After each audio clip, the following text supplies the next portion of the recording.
Last అవి ఇవ్వలేకపోయినా కూడా నా చిన్న విన్నపం, కల్మషం, కోపాలు, కుట్రలు, కుతంత్రాలు చిన్న పిల్లలకు నేర్పియకండి. మీకు దండం పెట్టి చెప్తున్నా. అవి మాత్రమే ఇదన్నా మనం చేయగలం, పక్కా చెప్తున్నా. ఇది మనం చేయగలం, అది మాత్రం నేర్పియకండి. ప్రేమలు, ఆప్యాయతలు ఇవి నేర్పేయండి. సాటి వారికి ఎలా హెల్ప్ చేయాలి, వాళ్ళ దగ్గర నుంచి వెళ్ళి మనం ఎలా హెల్ప్ తీసుకోవాలి.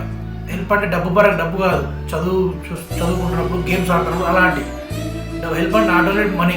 ఇవన్నీ మనం నేర్పించవచ్చు. మన చేతులు లేని మనం నేర్పించలేము. ఇప్పుడు జిల్లమోని ఉందా, చేయగలవా? గోయిలాట చేయగలవా? గుండం, బద్ది, అప్పటి ఆటలు ఎట్లా అంటే అలాంటి ఆటలు. ఇప్పుడు అవన్నీ అయితే చేయలేము కదా. మినిమం ఇవ్వన్నా. అందుకే మనం ఇవ్వలేనిది పక్కన పెట్టండి, ఏం చేయలేదు. ఇక అవి జిల్లగొనీలు, అవి గ్రౌండ్, డ్రిల్ పీరియడ్లు, ఏం మనం చేయలేము. మంచి చదువు, ఇవి ప్రేమలు, ఆప్యాయతలు నేర్పండి. ఇవన్నీ నేర్పి నేటి తరానికి మనం గుర్తింపు, మన తాతలది మనది గుర్తింపు ఇద్దాం. ఓకేనా?